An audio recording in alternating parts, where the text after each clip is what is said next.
बिहार सरकार अब अपराधियों को बख्शने के मूड में नहीं है। बता दें कि इसका ऐलान खुद नीतीश कुमार सरकार में मुख्य भूमिका निभा रहे राजस्व मंत्री दिलीप जायसवाल ने किया है। बता दें, दिलीप जायसवाल ने कहा है कि राज्य सरकार की कैबिनेट ने अवैध रूप से राइफल गोली चलाने वाले अपराधियों को गोली मारने का आदेश देने का निर्णय लिया है। ऐसे अपराधियों को समाप्त कर दिया जाएगा। इसके लिए हर जिले में विशेष जांच टीम गठित की जाएगी। उन्होंने जनता को आश्वासन दिया है कि अब अपराधी बच नहीं पाएंगे और कानून को सख्ती से पालन किया जाएगा। दिलीप जायसवाल ने बिना किसी का नाम लिए बीमा भारती और अवधेश मंडल पर निशाना साधते हुए कहा कि रुपौली में अब बंदूकों और गोलीबारी का दौर खत्म होगा। मंत्री ने जोर देकर कहा है कि गरीब जनता को अब डरने की कोई जरूरत नहीं है। बिहार के अब गरीबों का राज्य होगा। मंत्री की इस घोषणा से राज्यसभा में उपस्थित लोगों के बीच एक नई उम्मीद और भरोसा जगाया है।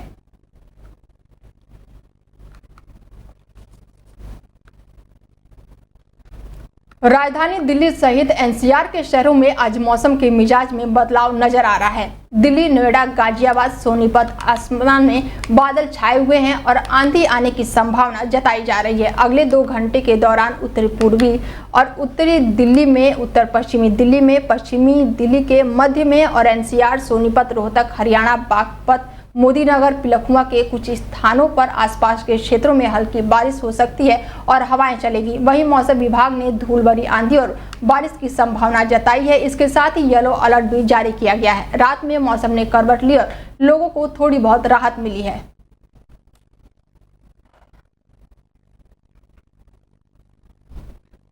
शिक्षा मंत्रालय ने यूजीसी नेट 2024 को रद्द करने का फैसला किया। धांधली की सूचना मिलने के बाद शिक्षा मंत्री ने बता दें कि शिक्षा मंत्रालय की तरफ से ये बड़ा फैसला लिया गया है। मामले में सीबीआई जांच का आदेश दिया गया है। 18 जून को 2 पालियों में राष्ट्रीय परीक्षा एजेंसी यानी कि एनटीए द्वारा यूजीसी नेट आयोजित की गई थी। इस मामले को लेकर अब कांग्रेस की नेता प्रियंका गांधी सहित मल्लिकार्जुन खड़गे ने भी बीजेपी सरकार पर हमला बोला है। बता दें, प्रियंका गांधी ने कहा है कि शिक्षा मंत्री इससे लचर तंत्र की जिम्मेदारी लेंगे। बता दें कि नीट एग्जाम को लेकर प्रियंका गांधी ने केंद्र सरकार पर हमला बोलते हुए कहा कि बीजेपी सरकार का लीक तंत्र व लचर तंत्र युवाओं के लिए घातक है। नीट परीक्षा में हुए घपले की खबरों के बाद अब 18 जून को हुई नीट की परीक्षा भी गड़बड़ियों की आशंका के चलते रद्द की गई। क्या अब जवाबदेही तय होगी? क्या शिक्षा मंत्री इस लचर तंत्र की जिम्मेदारी लेंगे? तो वहीं कांग्रेस अध्यक्ष मल्लिकार्जुन खड़गे ने भी मोदी सरकार पर जमकर निशाना साधा। मल्लिकार्जुन खड़गे ने मेडिकल प्रवेश परीक्षा नीट में कथित घोटाले को लेकर भी मोदी सरकार पर सही बहुत निशाने साधे। उन्होंने कहा है कि अनियमितताओं को लेकर सरकार पर हमला किया और पूछा कि प्रधानमंत्री मोदी नीट परीक्षा पर चर्चा कब करेंगे। बता दें कि मल्लिकार्जुन खड़गे ने सोशल मीडिया प्लेटफॉर्म एक्स पर पोस्ट कर लिखा कि प्रधानमंत्री नरेंद्र मोदी, आप परीक्षाओं पर तो खूब चर्चा करते हैं, लेकिन नीट परीक्षा पे चर्चा कब करेंगे? यूजीसी नेट परीक्षा रद्द होने के लाखों छात्रों के जुनून की जीत है। तो वहीं उन्होंने आगे लिखा है कि यह मोदी सरकार के अहंकार की हार है, जिसके कारण उन्होंने हमारे युवाओं के भविष्य को कुचलने का निंदनीय प्रयास किया है।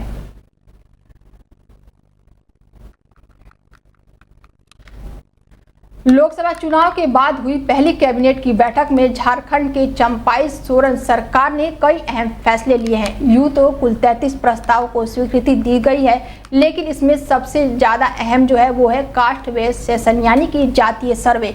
बता दें कि जातीय सर्वे करवाने का चंपाई सोरेन की सरकार ने फैसला लिया है। बिहार के बाद झारखंड ऐसा कदम उठाने वाला दूसरा राज्य होगा। कैबिनेट ने इस प्रस्ताव पर मुहर लगा दी है। इस जातीय सर्वेक्षण करवाने की जिम्मेदारी कार्मिक विभाग को दी गई है। हालांकि ये कब से शुरू होगा उसे लेकर अभी तक कोई तारीख सामने नहीं आई है। जातीय सर्वे को लेकर लोकसभा चुनाव के दौरान इंडिया ब्लॉक के चुनाव प्रचार का बड़ा एजेंडा था। कांग्रेस के स्टार कैंपेयर राहुल गांधी ने अपनी सभाओं में लगातार इसकी घोषणा करते हुए दिखे थे। बता दें कि बिहार में जब कांग्रेस और राजद समर्थन सरकार थी तभी जातीय सर्वेक्षण हुआ था। इस मुद्दे पर सरकार ने बिना संविधान के सत्र के दौरान एक सवाल के जवाब में सदन के अंदर ही आश्वासन दिया था। बता दें कि झारखंड में साल के अंत में विधानसभा चुनाव होने वाले हैं। ऐसे में चंपाई सोरेन का ये फैसला अहम माना जा रहा है। जातीय सर्वेक्षण के आधार पर सरकार आरक्षण को लेकर कई फैसले ले सकती है।